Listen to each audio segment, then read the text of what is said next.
Good evening and welcome to this online Royal Irish Academy Discourse, supported by the law firm of Mason, Hayes and Curran, LLP. I am Mary Canning, President of the Royal Irish Academy. Also present with me this evening are the Academy Secretary, Professor Mary O'Dowd, the Academy Treasurer, Professor Patrick Honohan, and our Executive Director, Dr. Tony Gaynor. The Royal Irish Academy Discourses are the oldest and most renowned series of talks in Ireland. The first discourses were presented in 1786. Historically, Academy Discourses were the occasion reserved for the most distinguished academics to first reveal and discuss their work. We hold 6 of these discourses each year. In the past few years, our speakers have included Nobel laureates, as well as internationally distinguished political figures, senior European public servants, and internationally eminent scholars who deliver a broad range of discourses, and most of these events are available to view on the Academy's website. Before we begin, we have some short Academy business to undertake. The minutes of our last discourse with Dame Wendy Hall and Barry O'Sullivan, member of the Royal Irish Academy, in conversation on the topic of artificial intelligence through the looking glass, took place on the 4th of March 2021, and these minutes were posted online. Since our members did not inform us of any issues, I will take these minutes as approved, and I will sign the minute book in Academy House when circumstances permit me to do so. Now let's turn to tonight's discourse. Our speaker this evening is Diane Negra, Professor of Film Studies and Screen Culture at University College Dublin. Professor Negra analyzes issues of cultural identity in and through media representation. A strong commitment to internationalism runs through her work, from her first book, a study of Hollywood's ability to manufacture off-white ethnicities of European-born stars, to Gendering the Recession, Media and Culture in an Age of Austerity with Yvonne Tasker, published by Duke in 2014. And this incorporates comparative perspectives of media cultures of recession. That book was named one of criticaltheory.com 15 books to be excited about in 2014. Professor Negra's co-edited volume, The Aesthetics and Affects of Cuteness, was Amazon's #1 release in media studies upon its publication in December 2016.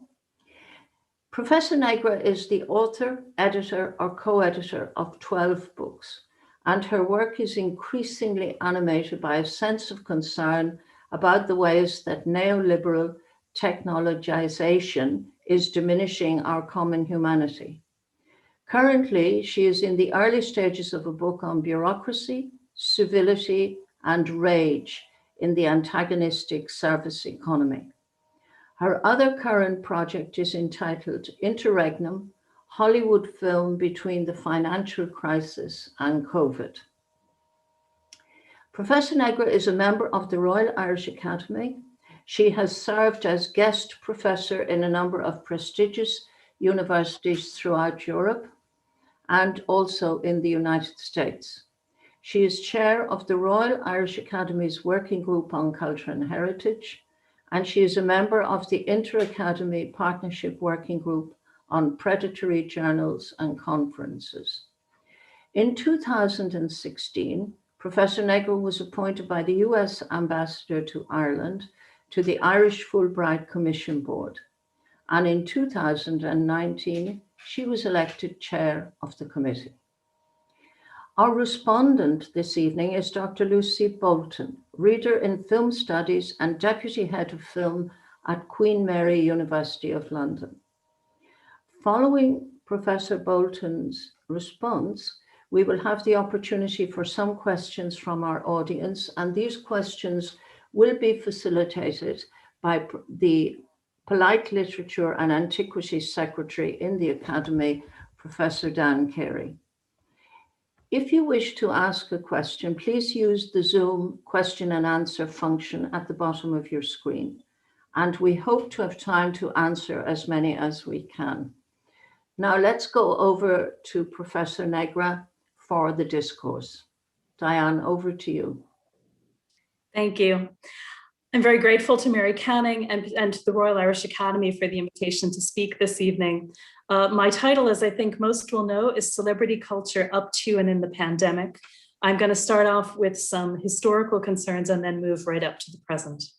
And I should say maybe at the outset that my perspective for this talk fluctuates a little bit from the United States to Ireland and even delve into the UK. So when I talk about we and things like that, I freely admit my perspective is a little bit shifting here. I hope that's not confusing as we proceed. In this discourse, I start from the assumption that the cultural functions of celebrity require careful parsing. I work within a body of media and cultural studies scholarship that understands stars not necessarily as real people, but as mediated constructions, and ones that help manage the ideological contradictions of the modern world. In other words, celebrities arise to give shape to dominant social discourses and concerns. Stardom is a key form of parasocial interaction, and we should consider how it works in societies in which face-to-face forms of social intimacy are declining. We go through more and more of our daily lives not being recognized by others. US society in particular has been understood to be marked by a collective loneliness. A 2006 longitudinal study, for instance, found Americans have notably fewer close friends and confidants than in the past. Prior to the pandemic, loneliness was being increasingly recognized as a public health threat. A Harvard Graduate School of Education study released in February documented how the pandemic has dramatically intensified it. Celebrity is an influential but under-examined social dynamic. The cultural ground it takes up is expansive, and there is ubiquitous saturation of celebrity knowledge. We are trained to scrutinize celebrities to a sometimes astonishingly close degree. A local Dublin radio station for several years ran a morning segment called Celebrity Stuck for Words, in which callers guessed the identity of a celebrity nonverbal sound, usually an or an ah, and someone always won. It's indisputable that in 20th and 21st century US culture, celebrities of various kinds, film, television, sporting, musical, social media, have played a key role in shaping civil society. By the 1920s, the first generation of movie stars, alongside sports stars, music stars, and others, served a unifying function, becoming a kind of currency that a heterogeneous nation of immigrants facing rapid industrialization and urbanization could hold in common. And Sharon, if you'd put up the first slide now, I'd be really appreciative. Historians have sourced the roots of American celebrity culture to human interest journalism and news coverage of public figures to the late 19th century. There you go. This incipient culture was given enormous impetus by the emergence of cinema, and it is important to note that the early 20th century medium did not initially market itself or cultivate a relationship with its audiences through a star system. In fact, the early industry sought to brand its products by studio name, not by stars, and it was members of the public who sought out performer identities. In 1908, when fans of the actress Florence Lawrence began writing to the Biograph film studio asking who she was, the studio refused to name her, simply referring to her as the Biograph girl. Fan interest in knowing Lawrence's name suggests that there is something inherent in our relationship with the mass media that seeks out personalization, focalization, and identification. In the ensuing decades, the Hollywood studio system would become adept in generating stars in an assembly line system, calibrating a balance of conformity and individuality, in producing personae that are at once uniquely individualistic, I'm aware of that paradox, but highly socially intelligible and grounded in conservative typologies. the girl next door, the angry young man, the rugged hero, the precocious child, the diva. In its classical period, Hollywood was the preeminent site of stardom. But in the 1950s, the rival medium of television challenged this. Early TV initially emerges as a low-status site apart from the Hollywood fame economy. But this phase of Hollywood's history is quickly curtailed as it becomes apparent that the domestic medium offers a site for the recycling of post-peak Hollywood stars and is also capable of generating its own stars, even if of a slightly more ordinary character. Appearing via a domestic medium, TV stars' relationship to the public was arguably more intimate and proximate than that of classical Hollywood stars. More recent decades have seen the rise of the reality celebrity industry. Celebrity in the tabloid media has surged, while the high erratic stardom linked to the glamour and mystification of classical Hollywood cinema has declined. Social media has dramatically expanded, but also destabilized and possibly devalued celebrity discourse. In increasingly segmented societies, it pushes a trend toward micro-celebrity, or what Alice Marwick has defined as a state of being famous to a niche group of people, but also a behavior of the presentation of oneself as a celebrity, regardless of who is paying attention.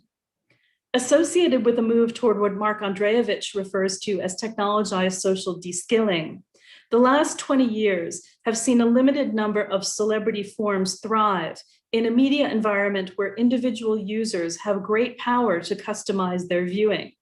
Increasingly, we each act as curators of our own personal content streams. In the 21st century, according to Joshua Gamson, celebrity culture is increasingly populated by unexceptional people who have become famous and by stars who have been made ordinary. And if you could go to the next slide, please. An increasingly prominent component of celebrity discourse is marked by schadenfreude. Emotional bonds with celebrities are now in many cases tinged negatively. The souring of our relations with celebrities is on display in the popular mean tweets segment of late night talk show, The Jimmy Kimmel Show, and more recently in the Spill Your Guts or Fill Your Guts segment of The Late Late Show with James Corden, where celebrities are compelled to answer an awkward and personal question or eat a disgusting substance of one kind or another. Schadenfreude and hate watching have become key features of this era as the admirable star recedes and the overfamiliar, overexposed celebrity moves into the foreground. As Tiffany Watt-Smith has argued in a study of Schadenfreude, modern celebrity has its own bitter logic. And we could go to the next slide, please. Another way in which stars have been brought down to earth can be seen in an increasing emphasis on our affinities with them in a shared consumerism.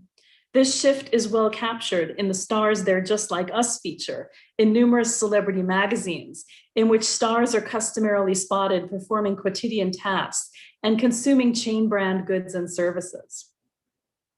With the cinematic marketplace dominated in the last decade by animated and sequel fare, sometimes both at once, successful live action star-driven properties are rare. Many stars turn to voice work, which has little effect in terms of burnishing their luster.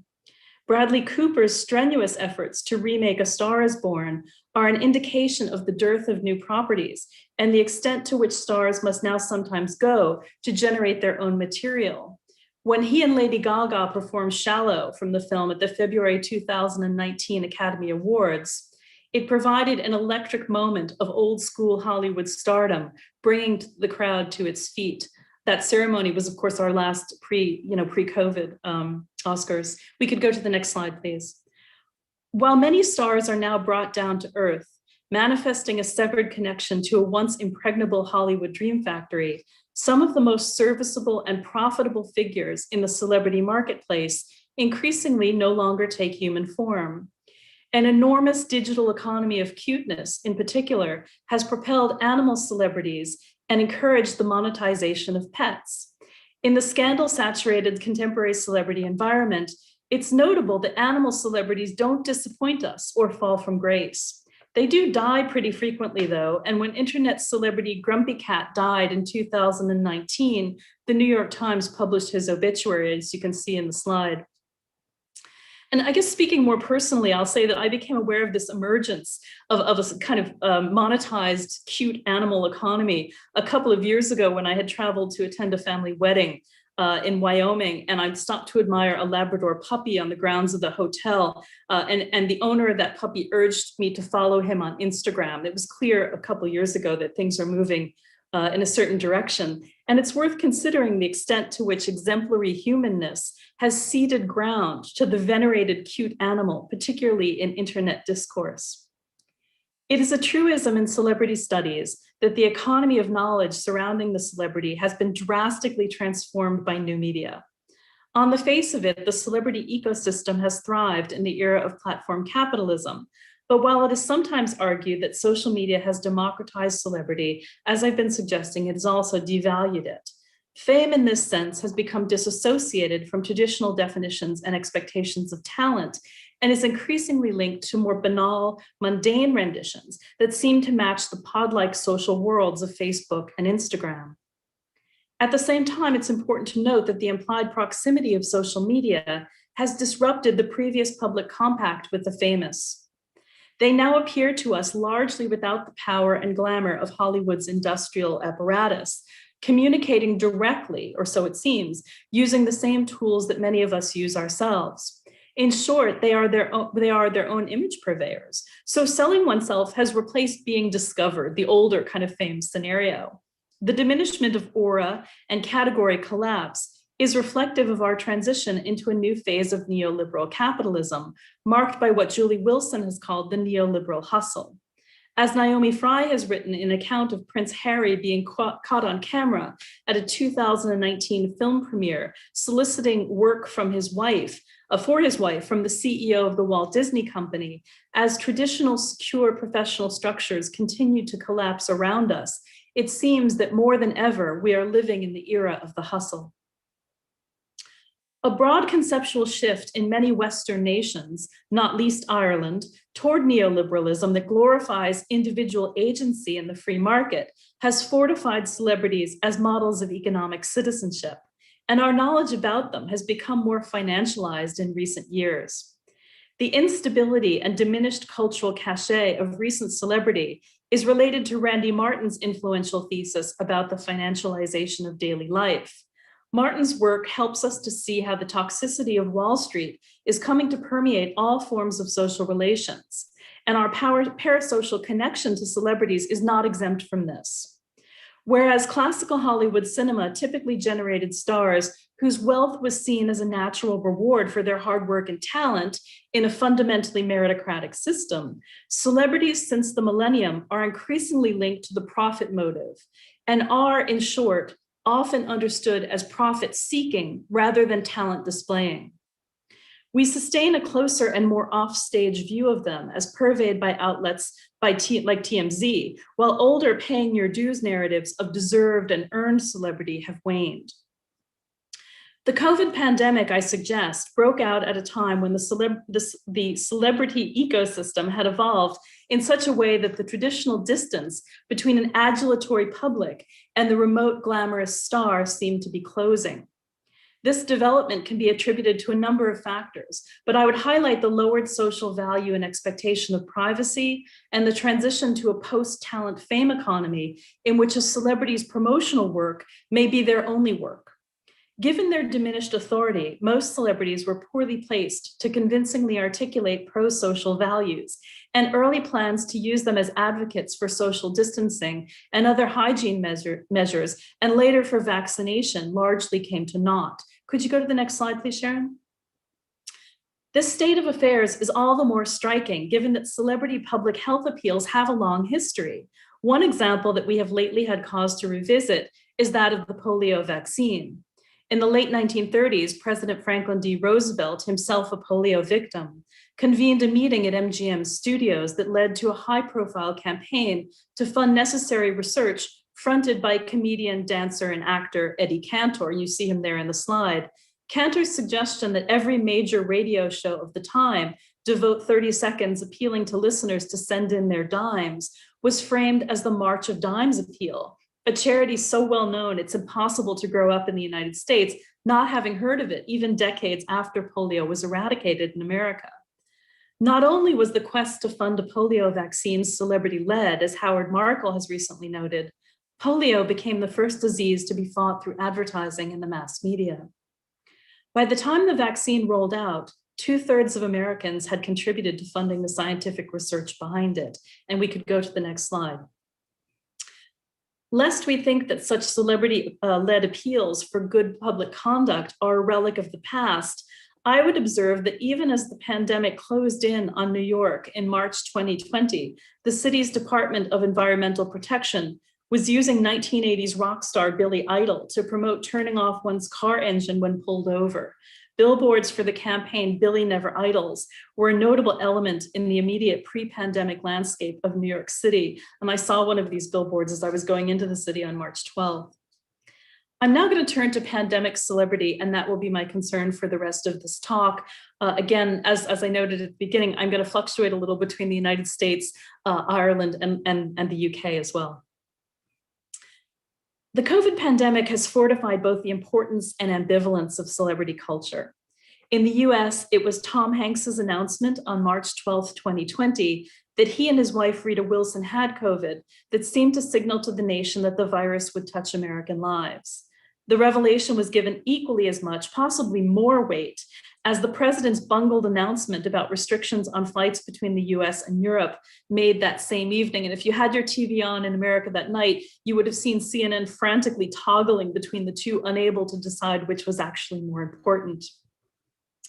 The then 63-year-old Hanks's consistent association with decency in his cinematic roles, his unblemished persona and career longevity, and his inheritance of the mantle of aw shucks everymanism, once associated with classical Hollywood stars like Jimmy Stewart, of course endowed him with extraordinary credibility and positioned him in opposition to the disinformation and fake news associated with Donald Trump's government. It is hard to think of any public figure better placed to communicate that the pandemic was real. Hanks's announcement underscored the significant value of stardom as a channel for public information, and it stands out now for being exceptional. Hanks's exemplary timing, characteristic positive coding, and attributed social altruism came together in a media appearance of a kind we would seldom see again in pandemic celebrity culture, which has faced great uncertainty in answering the question, what is the right kind of celebrity appearance in the midst of this crisis? On the one hand, it would seem there has never been a more apposite time for celebrity culture to flourish, given its capacity to provide parasocial bonds at a time of radical social deprivation. On the other, the regularity and ritual associated with Hollywood have faded, and it turns out that the loss of Hollywood cinema as a delivery system for stardom is significant. This year's lackluster and sometimes awkward Golden Globe ceremony, with winners beaming in from home, saw a 63% drop in viewership from the previous year. The attention drawn by Hanks's announcement notwithstanding, there were early signs in this crisis that established templates for celebrity functioning in periods of duress and difficulty were not going to be available in the ways they'd previously been.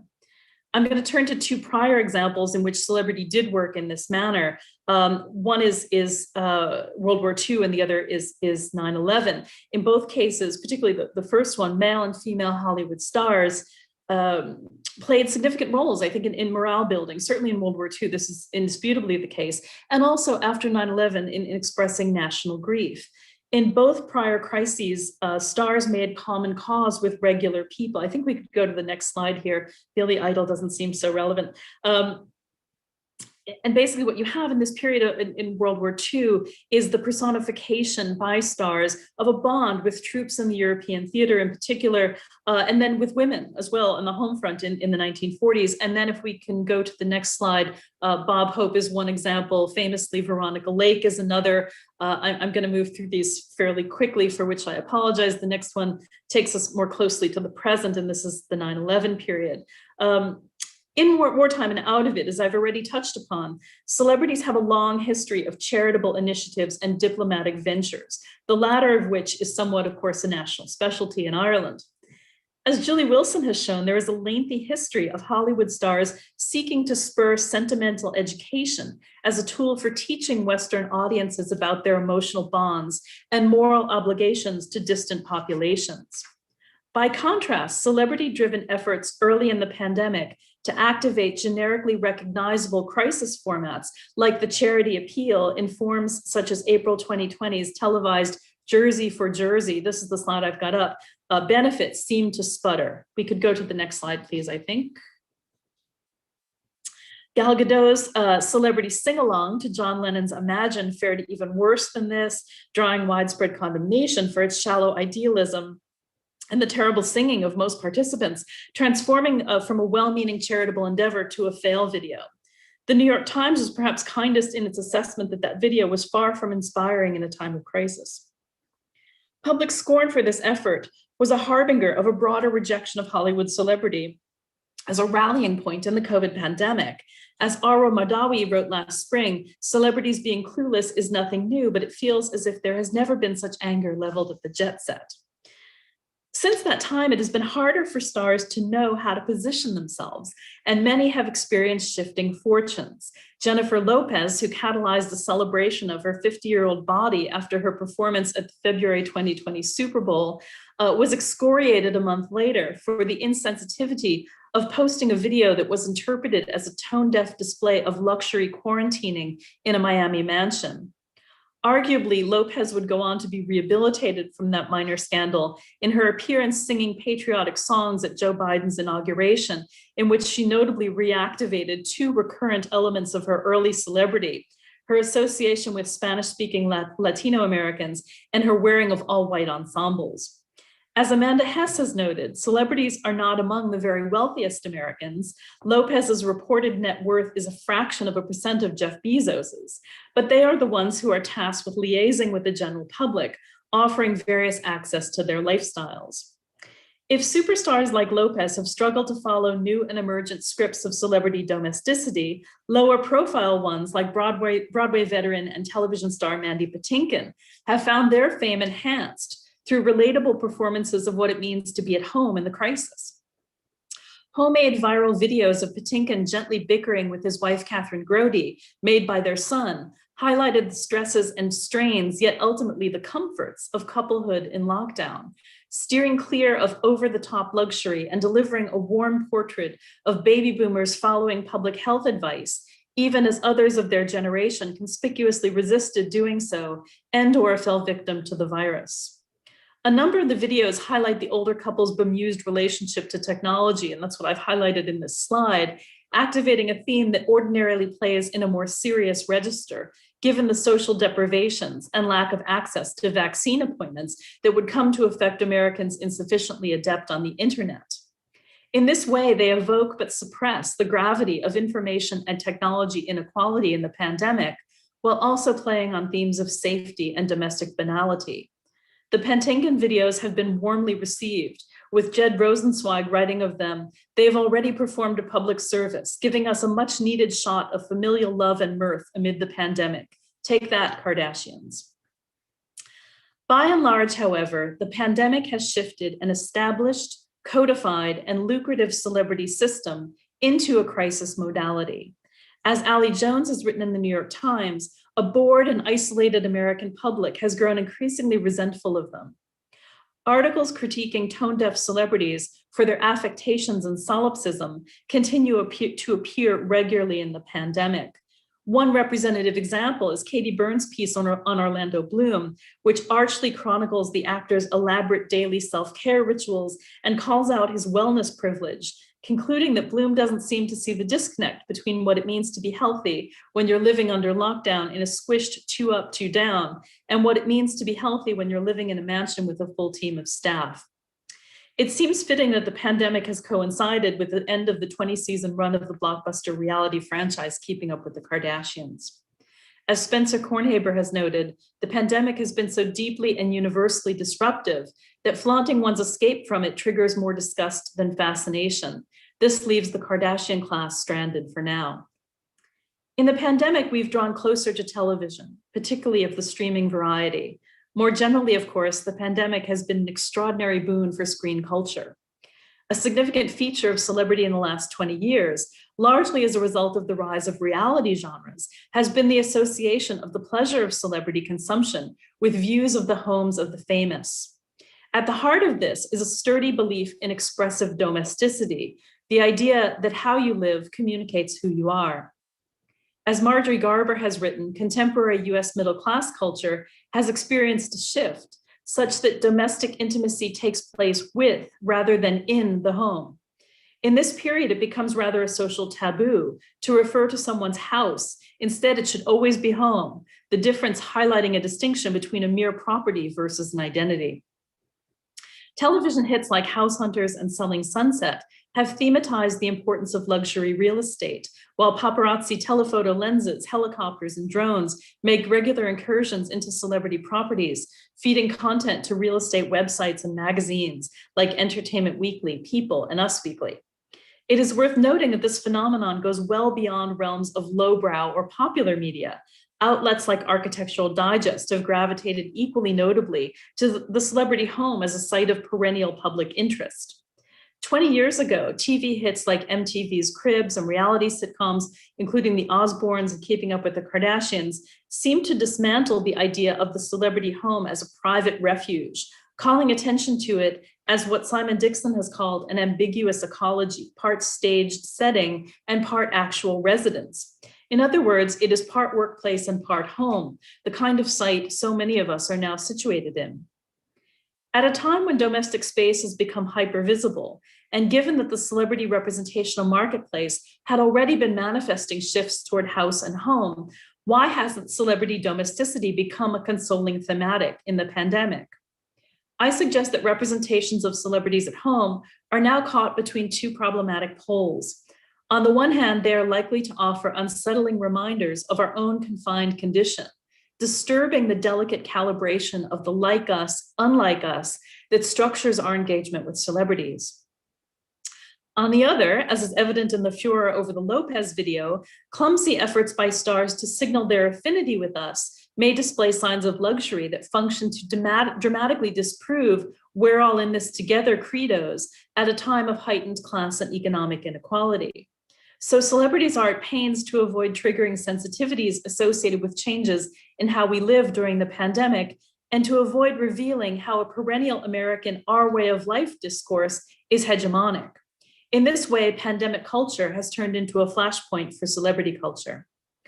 Of course, as I've already intimated in the reference to Mandy Patinkin, still on screen, a small and select group of celebrities have bolstered their public appeal in the pandemic, generating social cohesion-themed material that found favor. Dolly Parton altered her hit song Jolene to Vaccine as she took her jab in a viral video. UK pop star Sophie Ellis-Bextor hosted viral videos, kitchen discos with her kids, in which she altered her pop hit Take Me Home to Stay at Home. And affable actor John Krasinski launched a YouTube web series called Some Good News, intended to lift spirits. But often instant celebrities with no previous renown were more serviceable in the circumstances, and especially those that could be understood as getting quarantine domesticity right. The Marsh family from Kent saw their pandemic-adjusted renditions of well-known songs go viral, while the most morale-boosting figure in the UK pandemic was undoubtedly Captain Tom Moore, the World War II veteran and prodigious charity fundraiser who became a bridge figure between the nation's memories of wartime resolve and the challenges of COVID. In the US, however, the kind of celebrity that might foster a reparative mindset has remained marginal. While we can point to the pandemic context having reactivated or enhanced the celebrity of sometimes unlikely figures overall, and the ongoing veneration of one or two figures like Parton, the US celebrity system has faltered in the past year, its key participants singularly failing to connect with a newly captive audience. And we could go to the next slide here, please. By contrast, there have been a number of significant instances of pandemic celebrity in Ireland. One quite early, when the Hollywood star Matt Damon and some of the members of his family elected to stay on in their rented house in Dalkey, production having stopped on the Ridley Scott movie he was here to shoot. Photos of Damon, super value bag in hand at the 40-foot, clinched a national romance between the film star and Ireland, both sides seemingly flattered by the interest. The media narrative conferred temporary native son status on a film star who seemed to be just getting on with life at a trying time, and implied national hospitality was still intact in the pandemic. The sensation that was Lenny Abramson's Normal People in spring 2020 launched Paul Mescal into overnight celebrity with strong national overtones. The frenzy over Mescal took commodity form in several notable ways. The actor has been credited with contributing to a 20% rise in sales of O'Neill shorts, and the necklace he wore as Connell Waldron became a fetish object with its own Instagram account, @ConnellsChain. Mescal fits into a long succession of Irish male stars whose erotic cachet plays well in the global marketplace.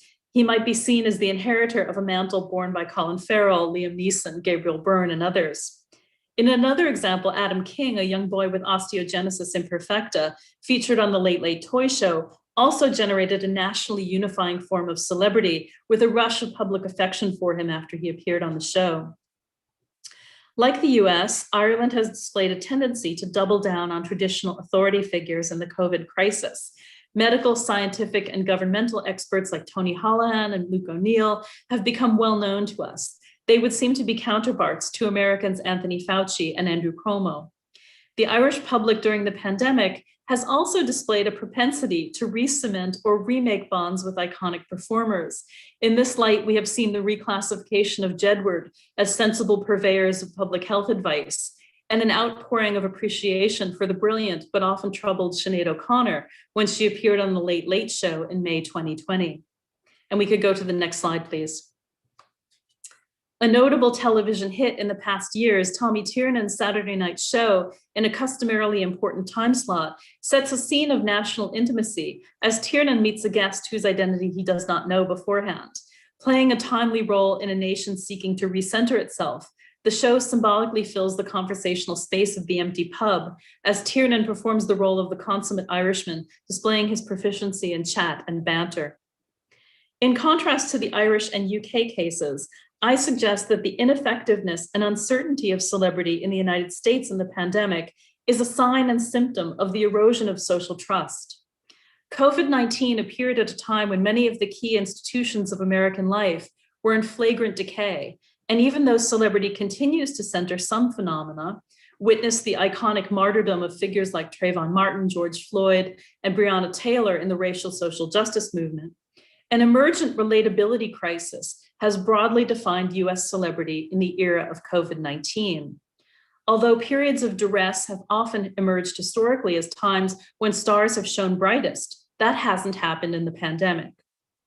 Among the many losses of this time, Americans seem unable to establish much of a sense of connection to or affiliation with the many different kinds of exemplary figures who fall into the capacious category of celebrity. This is, of course, due in the first instance to the severity and scope of the pandemic, but the notable depreciation of celebrity in the US context also points toward the emaciated condition of public culture. The loss of various modes of communal sociality and connectedness was apparent prior to the pandemic, of course, as I've suggested, and I would not want to be misunderstood as calling for a restoration of older orders of consensus culture, which, as we know, were intensely exclusionary and problematic. But I do think that the diminished condition of mainstream celebrity and the rise of a pallid, pecuniary influencer culture informs on social conditions that should concern us very much.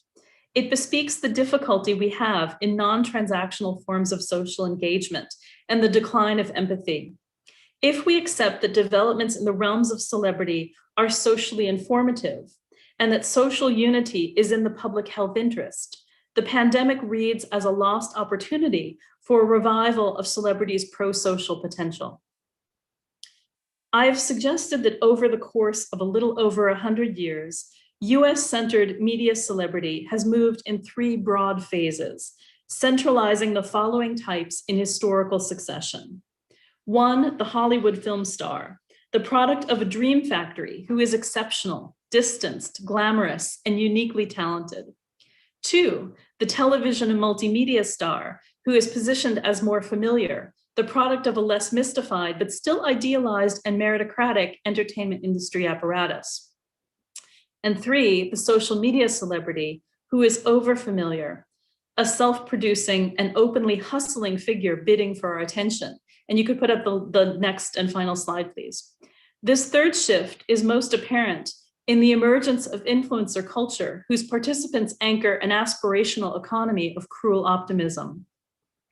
The developments I have sketched here are, of course, part of a much broader neoliberal shift that detaches the individual from the collective and places a premium on the marketization of everything. Even top-tier stars are now regularly framed as salespeople, undertaking image work of a mundane sort. The rise of the ubiquitous celebrity selfie, in which we see stars using technology to stage themselves, speaks of a new order in which solipsistic self-promotion is a primary and always ongoing pursuit, one that is hard to credibly reconcile with collective and altruistic endeavors. The global pandemic has accelerated and illuminated developments that were already underway and has had the effect of laying bare the bluntly financialized and uncertain fame environment that now prevails in the country where Hollywood and its associated star system came into existence.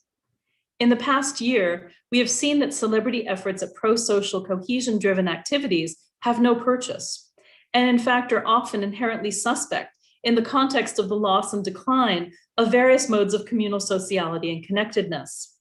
The failure of US celebrity in the pandemic points towards some of the underlying reasons why the country has not manifested the necessary empathy and public care required to deal with COVID-19. In the simplest terms, I have been asking in this talk what celebrity is good for and how it can be fitted to the public interest in a time of crisis. What does it mean for icons of exemplary individualism to fade from the cultural scene? This is a large question that I'm suggesting it's worth our time and energy to try to answer. Meanwhile, in a crisis whose scope is greater than any we have ever seen, celebrities have largely lost their ability to divert, console, or unify us. And with that, I'd like to invite Dr. Lucy Bolton to make a response.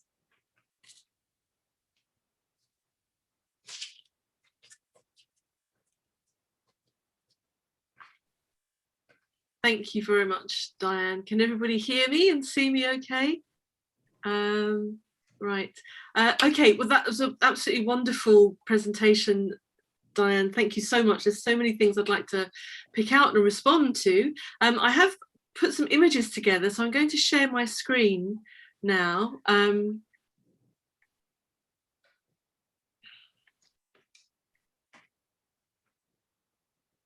There, is that looking okay, Ashley? All fine? Okay, thank you. So that was a really fascinating account, Diane, and analysis of the roots and functions of celebrity over the last 100 years. That's very well done in 45 minutes. And a compelling demonstration, actually, of the changes, but also the consistencies across the decades, and the significance of thinking about celebrity now in light of the pandemic and why we should. And you've really driven home what I'd call the constructedness of these stars and these celebrities, which of course scholars of celebrity and stardom keep in mind all the time, how these images are constructs. But that idea is not so much an obvious part of how celebrities operate in society and for most people.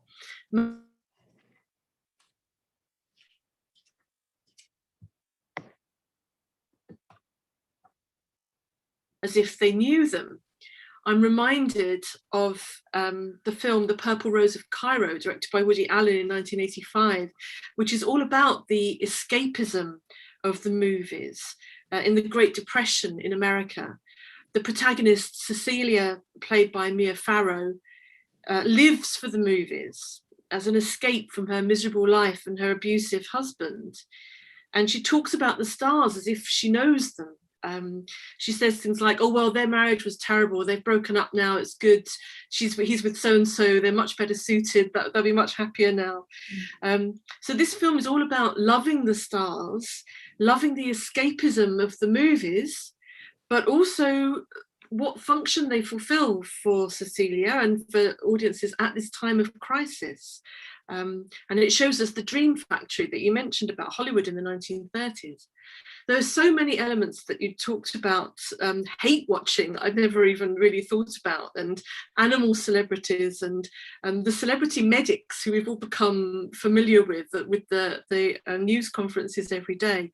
But I want to respond, Diane, to your discourse by picking out two concepts that I think emerge strongly from your discourse.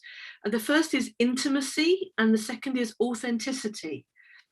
And I think thinking about celebrity through these concepts sheds light on the changes and the consistencies across the time span that, Diane, you've identified. So intimacy, you described the move to fan magazines and off-screen gossip, which really kind of started the star system. Here we have Betty Davis and Joan Crawford. Vote for your favourite star, romances of the stars. These fan magazines enabled fans to read stories about the stars they loved and feel like they were getting to know the stars as real people, getting inside information about their homes, their love lives, their marriages, their hopes and dreams. Then, as you say, the move to television brought these people, hang on, I've skipped a slide there, brought these people inside our homes. There we go. So that we could actually see them in our living rooms, on our television sets. Their voices could be heard speaking in our lounges. We could see them speaking, moving, laughing on our small screens in our homes. And that inevitably made them seem closer, more intimate than when projected 30 feet high on the cinema screen, where they seem so distant, like gods and goddesses. The move to social media has made the contact with celebrities like a direct line from the celebrity to us. This is a fabulous tweet by Nancy Sinatra when someone had said that her father would have supported Trump. Now, of course, these celebrity accounts may be run by a PA or by a press team. We don't know, but the communication seems to be direct from them to us. I love that line. I think that should be a motto for life. Do your homework before you speak about Frank Sinatra. So what they tweet or what they post, especially on Instagram, I think, appears to be entirely of their free will and an honest expression of their viewpoint, what they want us to know about them. We seem so close to them, but what status do we actually give the information that we receive about them? Which leads me to the concept of authenticity. This is a picture of Carole Lombard, a classical Hollywood star from the 30s. In the times of the Dream Factory, there was clearly a huge distance between the Hollywood star and the fan, a chasm in terms of glamour, wealth, leisure. And that distance enabled stories to be told, images to be created by a whole studio PR team that didn't necessarily bear much relationship to reality, especially perhaps at a time of national crisis, which made me think of Carole Lombard, who was killed in a plane crash coming back to Hollywood, having been selling war bonds in her hometown. She'd sold $2 million of war bonds in something like 24 hours, which was a monumental success, and she was widely feted. She was the first kind of star to start doing this work. Her plane crashed on the way home, and the death of this hugely popular national star was a national tragedy, and it came to be framed as Hollywood's first casualty of World War II. So it was publicised and spoken about in very patriotic terms. And in fact, I think that's quite an odd way to frame her death, which was due to pilot error on American soil, in a civilian plane. She was with her mum, but it was in a way co-opted as a death. Her death was co-opted in the cause of national mobilisation of the war effort, which is understandable in some ways, I suppose. But then, as you say, through the movement of stars onto television, and here we have the marvellous Mary Tyler Moore and Clovis Leachman, when stars came into our living room, fans became privy to a far more informal and in many ways less mediated relationship with their idols. And in TV shows and entertainment specials, the stars would be casual and speak informally. But of course, this was still very much a performance, operating in a different sphere, often non-fictional. They may be presenting shows or interviewing guests, but it may be fictional performances as well, like Barbara Stanwyck's show, famously. And then social media, and particular Instagram, I think, which is where many stars and celebrities have been conducting their curated online lives, particularly intensely through the pandemic. And I've found posts by contemporary stars completely fascinating, particularly in terms of authenticity. So certain stars have really rallied and tried to do their bit for public morale, attempted feel-good endeavours like Glenn Close singing from her bathroom, playing with her dog. And others have participated in Black Lives Matter activism, such as Viola Davis, posting and reposting images and memes. And here, what I only noticed when I was putting this image together, on the right, we can see it's been liked by Andy McDowell. So there's a direct celebrity communication there. And then also, Julian Moore has been very active on Instagram. She's one of those celebrities who's brought to the fore relatives who are people of colour and established a kind of personal investment in Black Lives Matter and also in the Mothers Against Gun Crime movement. And she's also put up quite a lot of photographs of her children. So there's her daughter in the middle there who looks quite a lot like her. So we're seeing different kind of intimate sides of these stars and their homes, as you say, them in their kitchens. Goldie Hawn was dancing around her kitchen as she decorated her Christmas tree, or giving her daughter Kate Hudson a facial for her birthday the other day. So some stars are using Instagram to post videos of themselves promoting their new business ventures, like Cameron Diaz and her clean wine brand, Aveline, and Drew Barrymore, who's become a kind of multifaceted entrepreneur.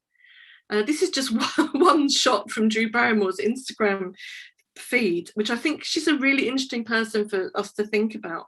Her roots lie in those early days of cinema history, with her great uncle and great aunt, Lionel and Ethel Barrymore, great grandfather, John Barrymore, her own child film stardom, then notoriety, addiction, divorcing her parents, producing films, marrying 3 times, having 2 daughters, and now running a home decorations, interior design, clothing, makeup, eyewear, wine, and tableware business, or set of businesses, and running a daytime show that she began in the pandemic.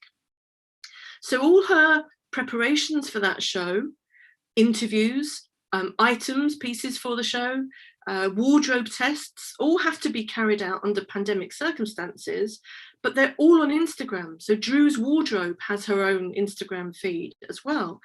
It might seem experimental and kind of cutting edge, and it seems to be successful. But hearing you talk about this kind of neoliberal agenda going on here, or this neoliberal economy in action, this media takeover that Drew Barrymore has done, including videos of her crying, confessing, sharing intimate thoughts, excitement, fears and regrets, it seems to me actually to be the perfect example of the neoliberal hustle that you just talked about, Diane. So one further example that I'd like to mention is someone that I found particularly fascinating on Instagram, who's Michelle Pfeiffer. She took to Instagram apparently reluctantly. It's very interesting in terms of authenticity. She was very reluctant to embrace social media. So she took to Instagram saying, oh, you're going to need to help me along with this. I'm not sure what I'm doing. Shyly, in order to promote her vegan fragrance named after her children, Henry Rose, but she has gradually shared more and more personal material. She's performed an extremely authentic self, seemingly, with videos of herself without makeup, bottom left there, wearing her glasses, hugging her cat, footage of her cat, her husband hoovering, and the 2 of them on Valentine's Day. footage of her exercising on a treadmill, followed with her hand just out of a cast following a break that she'd had, and confessional little rants to camera about people who won't wear masks.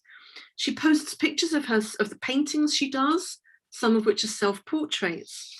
But the thing that she does that I find most interesting is that she will post an image of herself, like the image in the bottom right here is of her as a young model dressed as a Christmas tree. But she'll post an image of herself from her heyday as Susie Diamond or Catwoman, or from an impossibly glamorous photo shoot with Herb Ritts, and then comment upon it.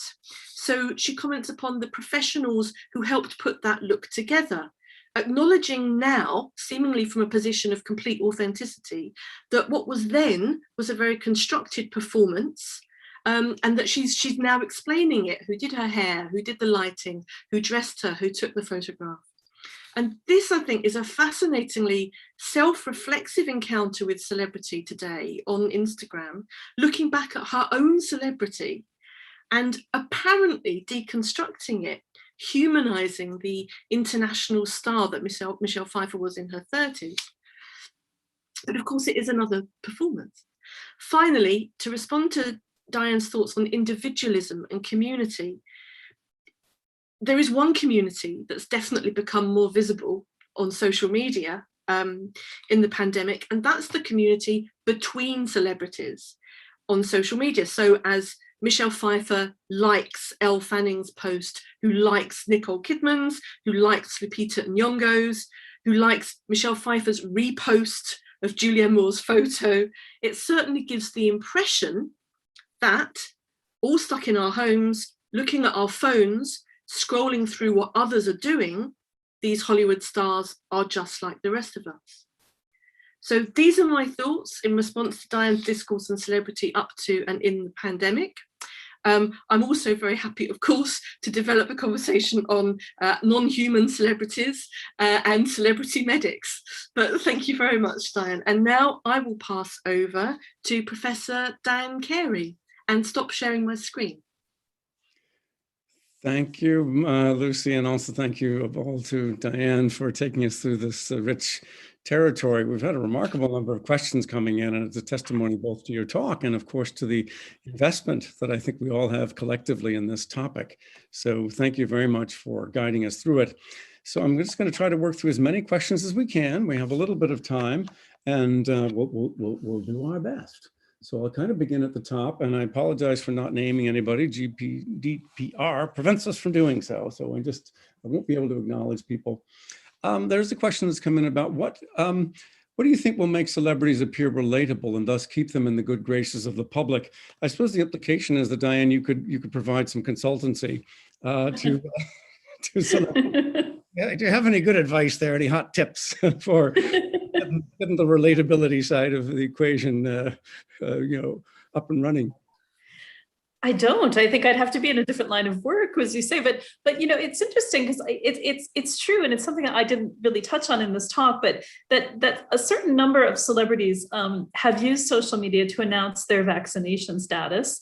That's been happening. It's not really easy to say how frequently it's been happening, but I do think particularly in the United States when vaccination campaigns were just starting to roll out, I think it's probable that a number of celebrities were a little reluctant to announce that because, there are so many questions about access and what order and this kind of thing. So, it's hard for me to conjure a scenario in which celebrities could do something right now that would particularly make themselves relatable beyond the examples that I've touched on, which I think, have the ability to capture something that has a particular resonance. That's what I think does happen with the Patinkin videos. It's a kind of safe, non-threatening version of domesticity that kind of works. But, if I knew more on that, I probably would not be an academic.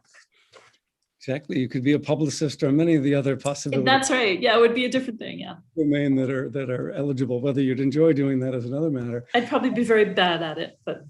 There's another question which has come in, an interesting suggestion that whether the kind of decline in public trust in celebrity, I don't know if you go along with that way of putting it, but is that correspondent to the increase in public trust in expertise? Do you see any kind of causal relationship between those two phenomena?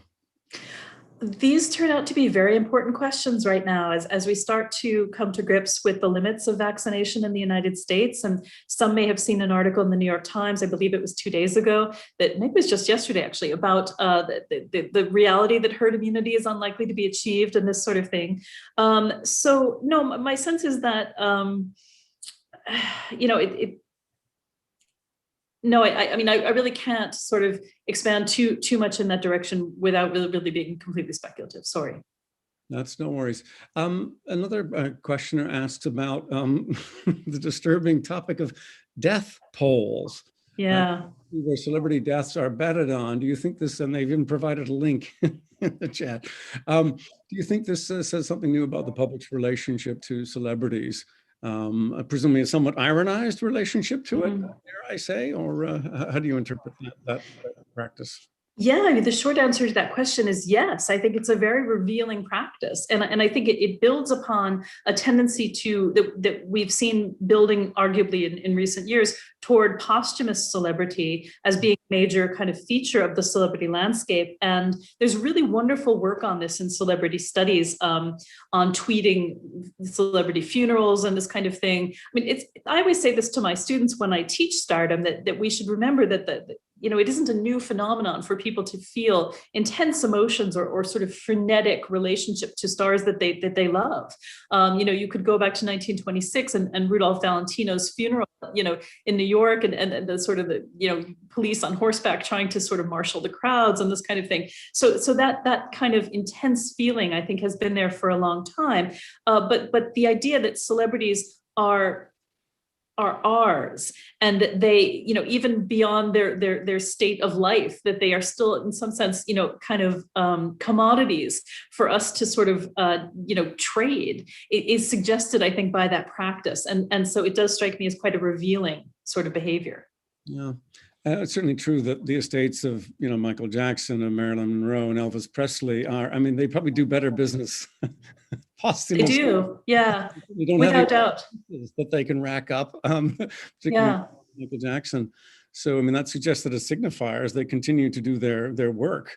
And I think when we think about that, even an earlier wave of stars, think about James Dean and Marilyn Monroe, and, so they become heavily iconic of periods of social history. So, the capacity of stars to signify is really immense. And this is why I suggest we take it seriously as a social phenomenon, that it has the capacity to evoke history. It has the capacity to evoke, normative understandings of gender and social class and sexuality and race and all of these kinds of things. So stardom does a lot of work for us. And I think some of the ways in which it has been disturbed by the COVID-19 pandemic may turn out to be productive. I don't think we can say at this point, but there certainly has been an interruption in business as usual. Yeah, no, I totally agree with you. And I think you've made an extremely persuasive case for this. A further question that's come in is picking up on your very interesting observations, which we could only touch on, about Black Lives Matter and how you see celebrity functioning in the light of Black Lives Matter. And the person is saying, I mean this not just in terms of celebrities publicly supporting or not Black Lives Matter, but also the logics of celebrity placed on those killed by the police, including Breonna Taylor and George Floyd. So you did touch on that, but I wonder if you could say a little bit more about that. It's such an intriguing phenomenon, and to mix together different kinds of social and cultural energies, I guess. It seems clear that a martyr culture has become very central to BLM, and that this could only really come about in some ways because of the proliferation of technologies, new technologies of visuality, specifically, body cameras and mobile phones. So it seems to me that again, I think I said very early in the talk that I think if we look at silent cinema, it shows us very quickly that people seem to have this innate desire to focalize and personalize. You could argue that carries all the way up to more contemporary social justice movements. I would certainly see that being the case. Could you say, and Lucy, you might have a comment on this too, a little bit more about what you mean by focalize? It's just an interesting term, but it might not be familiar to everyone. So how do you describe that interesting process, if I can call it that?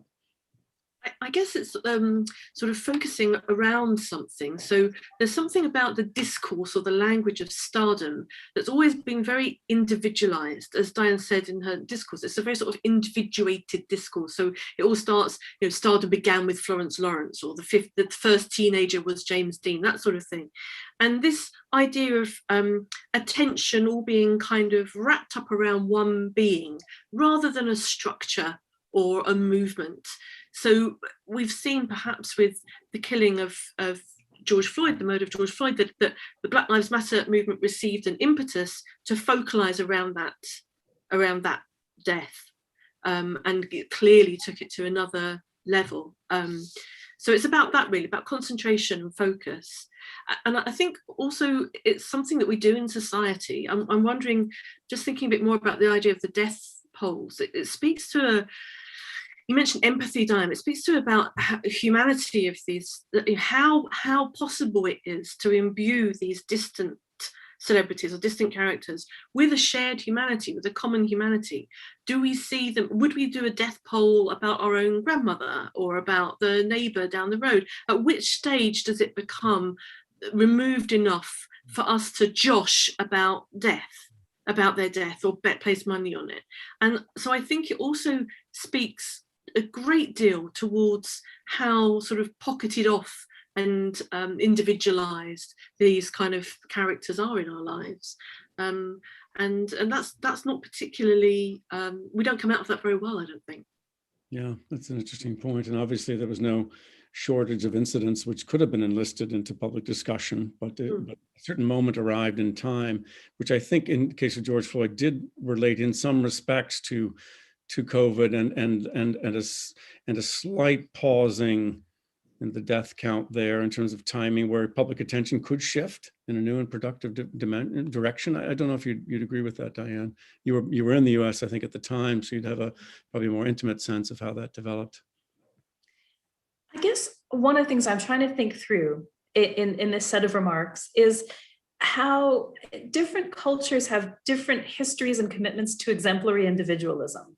And in the US, that tendency is so, it just never seems to abate. And I think in the Irish case, there's something different, you know, and one of the things I didn't get a chance to touch on, and I would have, but I didn't want to take all evening, is how, you know, the pandemic celebrities in this country seem to be almost entirely male. And, you know, there are a couple of maybe deviations from that script, but they tend to be women who are marked by suffering and their kind of stoicism. So, you know, it might not have escaped people's notice that basically all of the examples that I made in the talk to Irish celebrity in the pandemic were male. So, but I sense that Irish society works very differently when it comes to the exemplary individual, right? US society has this kind of very deep kind of commitment to self-making as a project, and Irish society doesn't. It works in a very different way. So my sense is that the capacity to unify in a period of crisis, you know, when you talk about how celebrity can be a social good at such a time, they're very different kind of scenarios. And I find the US to just be kind of there's a glitch, but there is quite as much in Ireland. I think, you know, there have been rallying points in different ways that seem to, now it's a smaller country, you know, there are all kinds of reasons why this should be so, but my sense is that celebrity here has been more productive, if I can use that term, for present purposes than it has been able to be in the United States. Mm-hmm. It's a question that's come in, which raises the possibility that the suggestion that Marcus Rashford is a more important UK pandemic celebrity than someone like Captain Tom Moore, who was fetishized by the media. I'm not sure that we need to set up a competition, which would right. But he's important. There's no doubt. Yeah. Yeah. That's the individualization again. That's the same. You know, the movement is maybe spearheaded by Marcus Rashford, but he's doing this, or Jamie Oliver remade kitchen meals, or Captain Tom Moore stood for this. We have a tendency to focus everything on specific individuals and see them as embodying something, rather than seeing it as a movement or something that many people are doing. Yeah, that's right. Yeah, this is there's a question that's come in, interesting enough. And again, we're widening the compass, I suppose, of the conversation, but it's in a similar vein to a certain extent, is raising the question about the Thursday sort of clapping for carers in the UK, which was successful and then almost artificially had to be brought to a close because people couldn't carry on clapping forever. And I guess that's a question there. Was clapping showing gratitude? Was it participating in a communal act, a way of overcoming the luxury lockdown? I suppose maybe that's trailing a little bit off of our topic to some extent, but I guess it does speak to that sense of following celebrities as a communal act. Was there a similar kind of dynamic going on? I don't know if either of you have thoughts on that. I mean, this happened down my street, but I found it fascinating. I went out a couple of times, but I was definitely fearful of being judged for not going out and clapping. But definitely I would notice I'd open the door and people would be standing in their porches waiting to see if other people came out before they then went out. And then they would go out and people would kind of wave at each other. So it became, I think, far more a way of waving at each other and being jolly. After a bit, yeah, that makes sense. I don't know, Diana, did you have a thought on that? That's interesting suggestion. I think, well, I was going to say that the pandemic of necessity has in some cases produced or sort of revived older scenarios of the collective in the United States. I can recall being in New York last March or April, and an elderly neighbor in New York had passed away, and they couldn't hold the funeral in the regular fashion. And so her family drove very slowly through the streets of this community, and people came out on their porches and this sort of thing.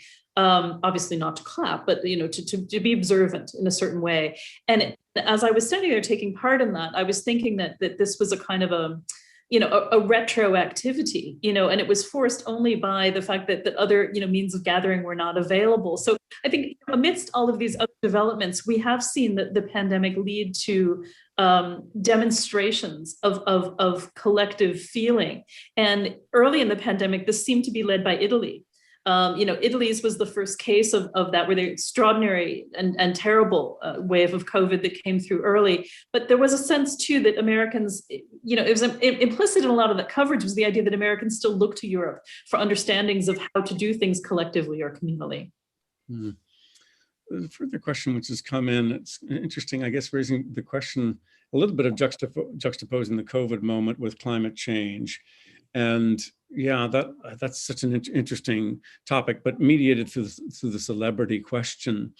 And I don't know if you have thoughts on that. I mean, has COVID and its renegotiation of celebrity caused a recalibration of climate change? Do you think there may be a rejoining or reinforcing of that? I don't know what your thoughts are. It's a complex territory to try to navigate, I think, at the moment. Would I maybe say something on that? Yes, please. Yeah.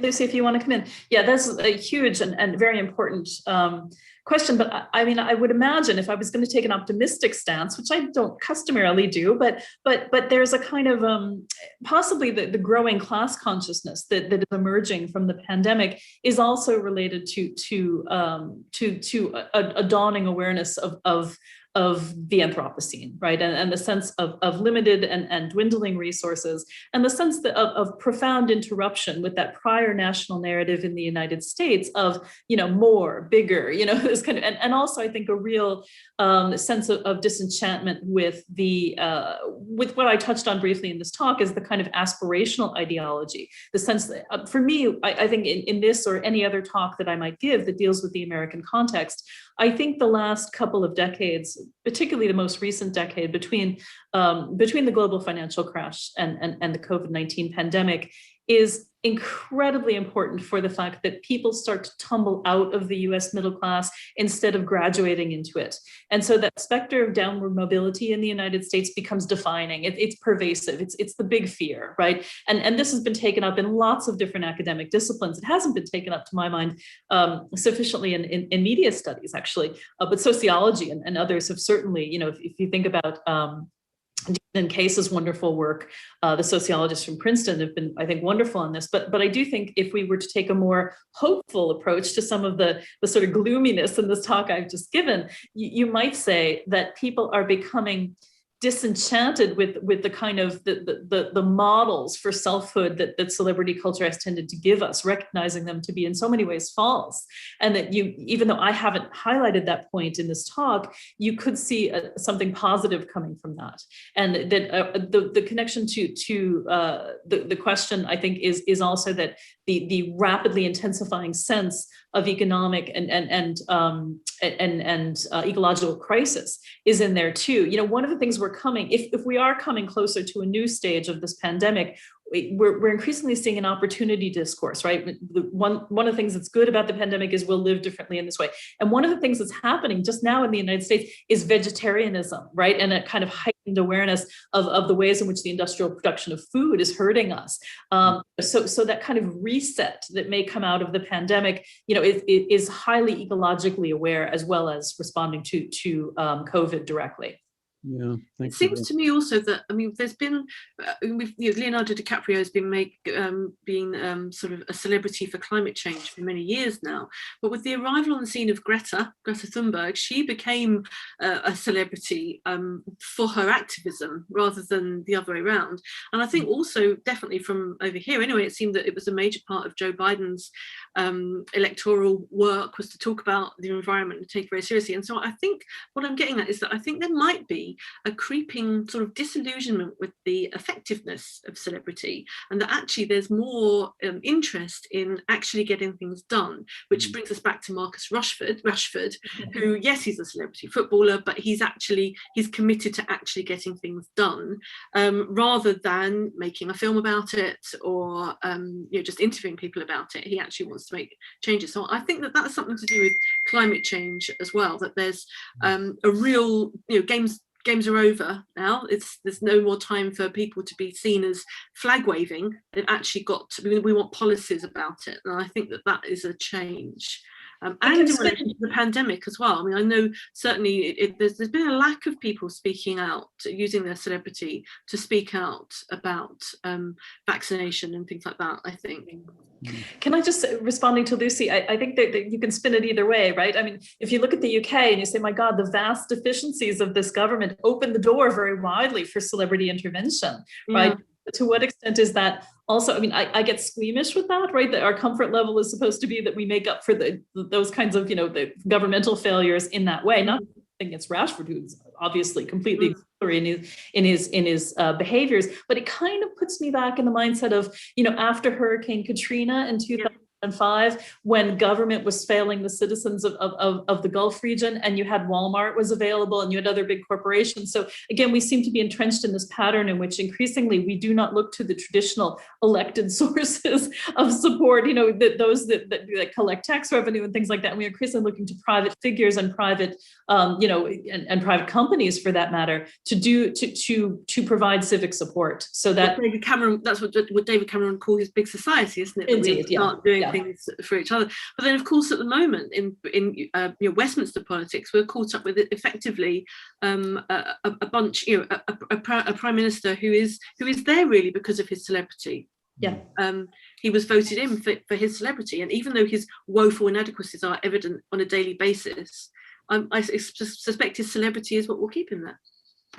Very interesting. Yeah, no, it doesn't seem to be damaging him at the moment. There's a question that's maybe slightly lowering the tone a little bit, but I do think it's interesting, this phenomenon of celebrities who are being paid, I guess, on Cameo and Memo or the platforms for making, 10 pound or 100 pound endorsed messages, tailored messages, bespoke. Hey, here it's your birthday, good on you, sort of thing. Question that's come in about that, about the making visible a more culturally degraded neoliberal hustle. That's nicely expressed. Diane, would that be your take on this practice? Oh, I love that example. I wish I'd been smart enough to think of it.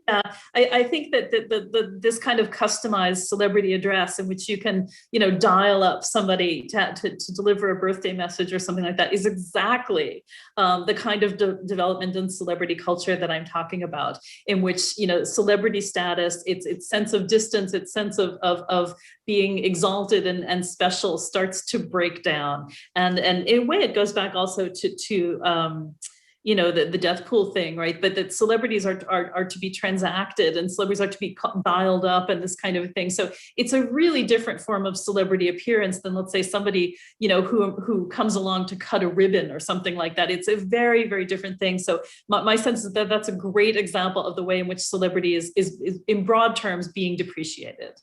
Is it also enabling you to kind of purchase that intimacy that I was talking about? It's actually enabling you to you don't just have to imagine that they're speaking to you on your phone. You can purchase them saying, "Happy birthday, Diane." I mean, it's amazing. Yeah.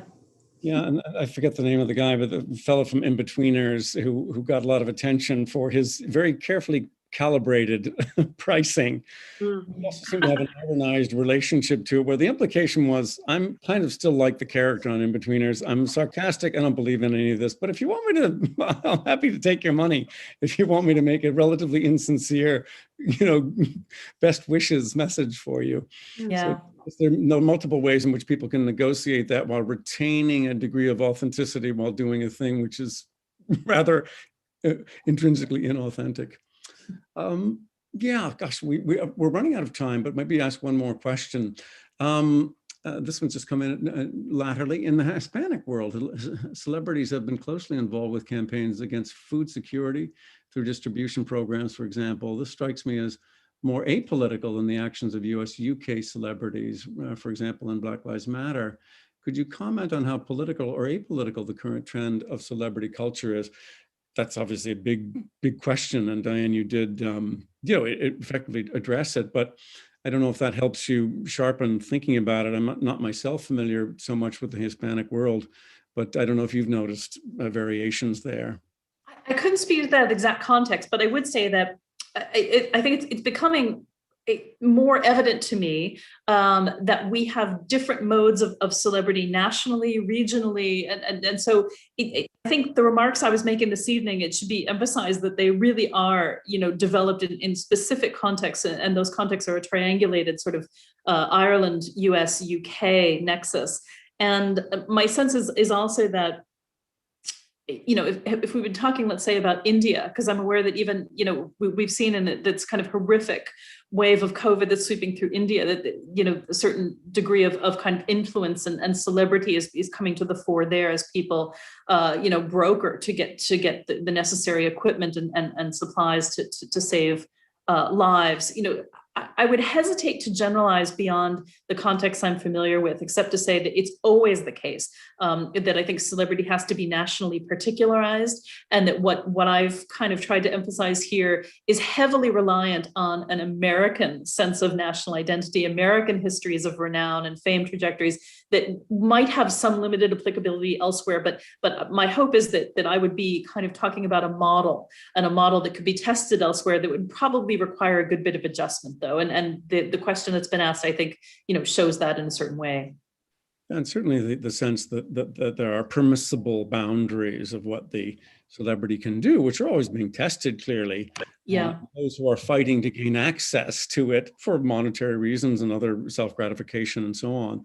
And those dynamics clearly are in place. They may be negotiated differently in different national contexts, but the opportunity does seem to be there. It's for those who are most alert and have a sense of occasion to exploit it the most fully. Mm-hmm.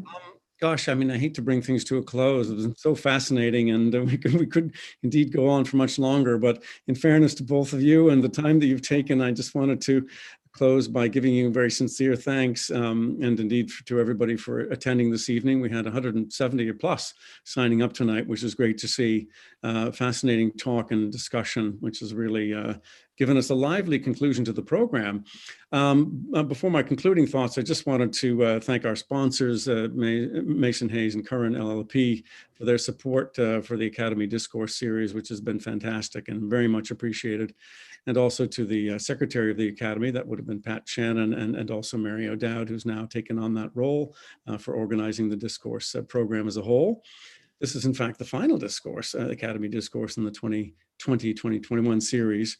We'll begin further in September with more, and for information on that and topics, please do look at the Royal Irish Academy's website, www.ria.ie, in the coming weeks. And we hope very much that you'll join us then, and look forward to doing so. And in the meantime, everyone stay safe, and thank you again for joining us. Thank you. Thank you, Dan. Thank you, Lucy. Thank you, Diane. Good night. Thank you, Dan.